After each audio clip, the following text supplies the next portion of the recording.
నమస్కారం. మరి మీడియా సమావేశానికి వచ్చేసిన పెద్దలందరికీ, మీడియా మిత్రులకి అందరూ కూడా నమస్కరిస్తూ,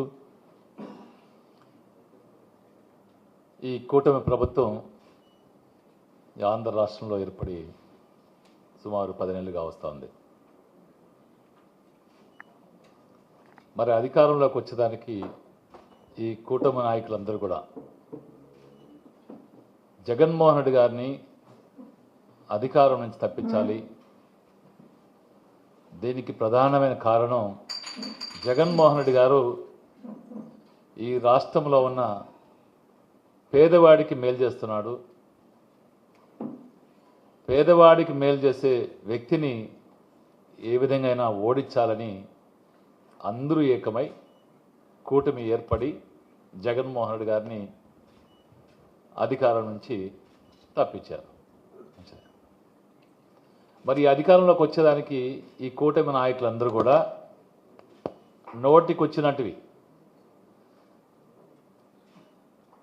అమలు చేయడానికి అలివిగానే హామీలు ఇచ్చి అధికారంలోకి వచ్చారు. మరి అధికారంలోకి వచ్చిన తర్వాత ఈ కూటమి నాయకులు చేసే కార్యక్రమం ఏదంటే ఎన్నికల ఫలితాలు వెలువడినటువంటి రాత్రి నుంచే మొదలుపెట్టారు. ఈ రాష్ట్రంలో దోపిడీ ఈ రాష్ట్రంలో జరుగుతూ ఉంది. దౌర్జన్యాలు, దోపిడీలు, అక్రమ కేసులు, అక్రమ నిర్బంధాలు, ఇవి తప్ప ఇంకొకటి జరగట్లేదు. ఈ గత 10 నెలల నుంచి దోపిడీ అనేది స్టార్ట్ చేశారు. ఎన్నికల ఫలితాలు వచ్చిన వెంటనే ఆ రాత్రి నుంచే ఏదైతే జగన్మోహన్ రెడ్డి గారు ఇసుక ప్రజలకు అందించాలని గవర్నమెంట్ యాడ్స్లో పెట్టినారో ఆ దోపిడీతో మొదలుపెట్టిన దోపిడీ యథేచ్ఛకి ఈ రోజుకి కొనసాగుతూ ఉంది. ఈ కొనసాగించే క్రమంలో ప్రజలకి మేలు చేయకుండా తెచ్చే కార్యక్రమాలు చేస్తున్నారో వాటిని దృష్టి మళ్లించేదానికి, ప్రజల యొక్క దృష్టి మళ్లించేదానికి వైఎస్ఆర్ కాంగ్రెస్ పార్టీ నాయకుల మీద, కార్యకర్తల మీద జగన్మోహన్ రెడ్డి గారిని మొదలు చేసుకొని అట్టడుగునటువంటి కార్యకర్త వరకు అందరి మీద కేసులు పెట్టడం, దౌర్జన్యాలు చేయడం, ఇదే కార్యక్రమాన్ని మొదలు పెడుతున్నారు. అందులో భాగమే ఈ జిల్లా అధ్యక్షుడు శ్రీతులు కాకాని గోవర్ధన్ మీద గారు పెట్టిన కేసు కూడా అందులో భాగమే. ఇది అందరికీ జగమెరిగిన సత్యం. గోవర్ధన్ రెడ్డి గారు ఈ జిల్లాలో మరి నిఖార్సుగా పనిచేస్తున్నారు. వైఎస్ఆర్ కాంగ్రెస్ పార్టీని ముందుకు తీసుకెళ్తున్నారు. ఉమ్మడి జిల్లాలో ఉన్నటువంటి 11 స్థానాల్లో ఉన్నటువంటి సమన్వయకర్తలందరినీ కలగలుపుకొని పార్టీ ఏ కార్యక్రమం ఇచ్చినా కూడా ఆ కార్యక్రమాన్ని విజయవంతం చేసి అందరూ సంఘటితంగా పోరాటం చేస్తున్నారు. అప్పుడే ప్రజల్లో ఒక మార్పును తీసుకొస్తున్నారు. ఈ మార్పుని అణగదొక్కాలంటే మరి జగన్మోహన్ రెడ్డి గారు చెప్పిన దీని ప్రకారం నడుచుకున్నటువంటి గోవర్ధన్ రెడ్డి గారిని ముందు ఈ జిల్లాలో ముందు ఆయన కట్టడి చేయాలి. నాయకుడిని కట్టడి చేస్తే మరి కూడా ఉన్న వాళ్ళందరూ కూడా భయపడతారను, మరి నాయకత్వం సన్నగిలితే ఈ జిల్లాలో పెత్తనం, దౌర్జన్యం చేయొచ్చను. ఈ కార్యక్రమాలతో సంబంధం లేని కేసు గోవర్ధన్ రెడ్డి గారి మీద పెట్టింది మీకు కూడా తెలుసు.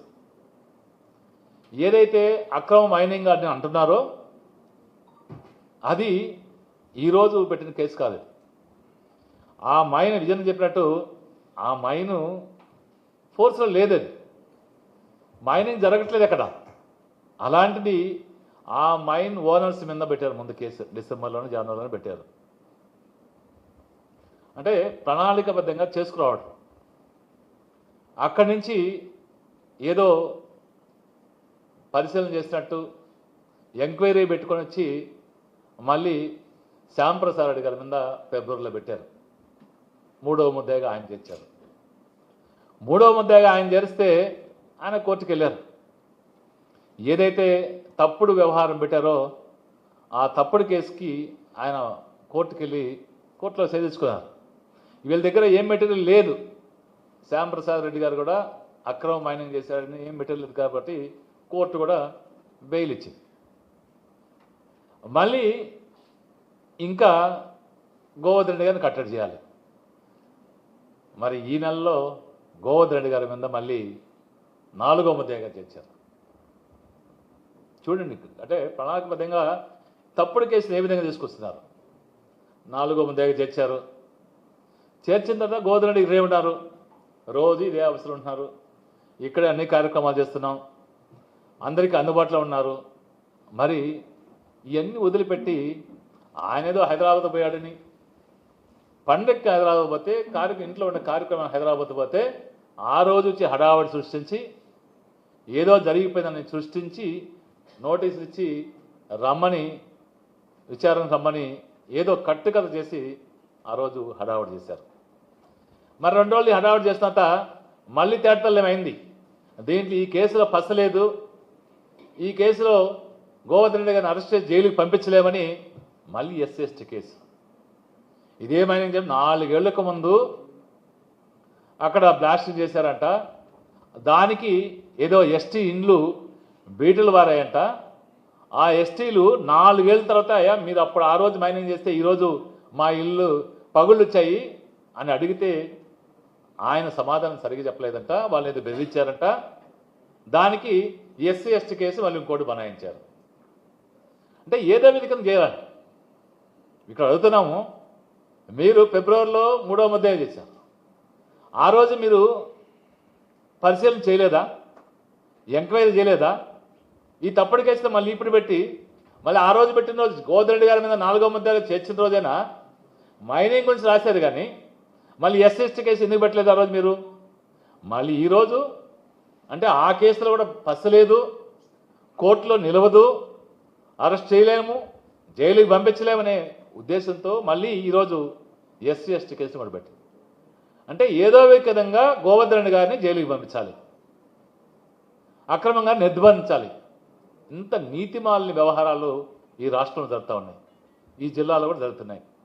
ఇది మంచి పద్ధతి కాదు, ఇది మంచి పద్ధతి కాదు. ప్రజాపోరాటం చేయాలి. మీరు చేసినట్టు చెప్పుకోండి, మేలు చేయండి ప్రజలకి, ప్రజల మనసుని గెలుచుకోండి. ప్రజలకు చెప్పిన మేలు చేయకుండా, ఆ మేలు చెప్పిన కార్యక్రమాలు చేయకుండా మేనిఫెస్టోని గాలికొదిలి సంపాదనే ధ్యేయంగా దోచుకోవడం, దౌర్జన్యం చేయడం, అడిగిన వాళ్ళని ఈ కార్యక్రమాలు తప్ప ఇంకోటి జరగట్లేదు. పోలీసు వ్యవస్థ కూడా కాస్త మెలకువతో ఉండాలి. ఏదో చెప్పారని ఎట్టబడితే కేసులు పెట్టడం, ఇష్టానుసారం సెక్షన్లు మార్చడం, చెప్పినప్పుడంతా పరిగెత్తడం, ఇది మంచి సాంప్రదాయం కాదు. ఎల్లకాలం ఒకరే అధికారంలో ఉండరు.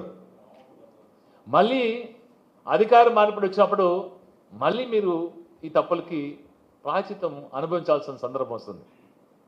కాబట్టి మీరు కూడా జాగ్రత్తగా వ్యవహరించండి.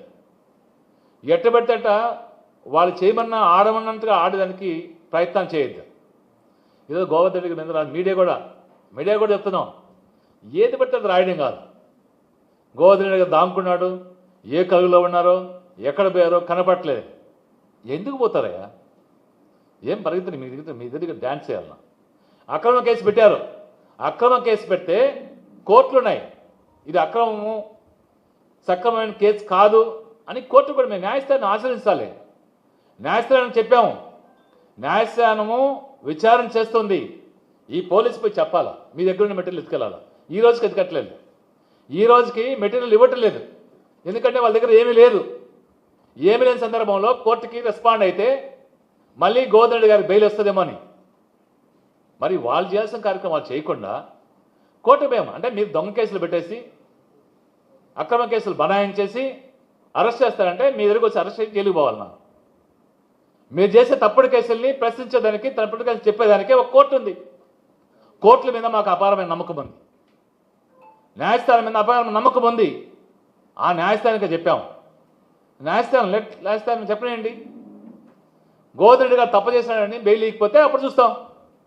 ఈ లోపల మీరు రాయడం, వాళ్ళు చెప్పడం, గోవర్ధన్ రెడ్డి గారు దాక్కోవాల్సిన అవసరం లేదు.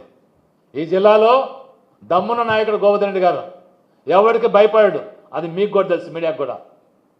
ఎవరికి భయపడే వ్యక్తి కాదు. అన్యాయాన్ని నిర్భయంగా మాట్లాడే వ్యక్తి గోవర్ధన్ రెడ్డి గారు.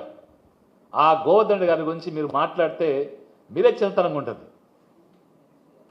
ఎప్పుడు భయపడాడు.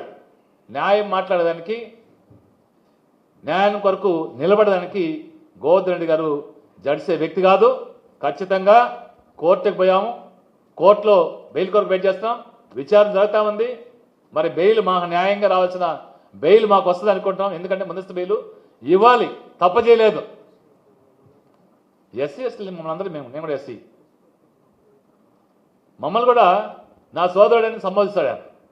మమ్మల్ని అక్కడ చేర్చుకుంటాడు, మాతో బ్రహ్మాండంగా ఉంటారు.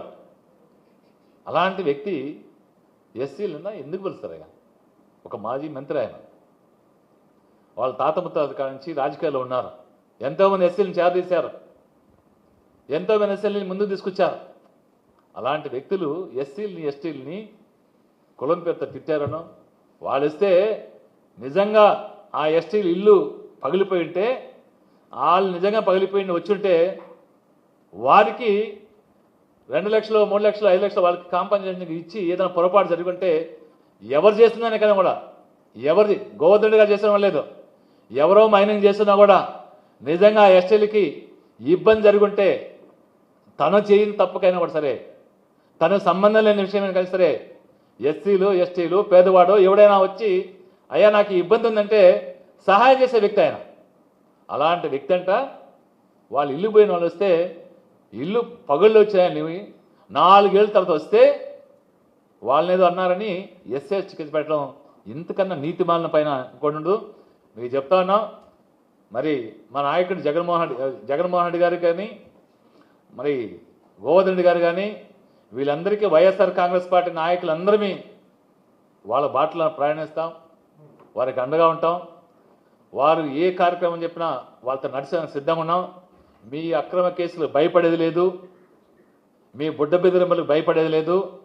మీరు ఎన్ని అక్రమ కేసులు పెట్టినా, ఎన్ని నీతిమాలిన చర్యలు చేసినా ప్రజల కొరకు, ప్రజల మేలు జరుగుతుందంటే వైఎస్ఆర్ కాంగ్రెస్ పార్టీ అండగా ఉంటుంది. పోరాటం చేస్తాం.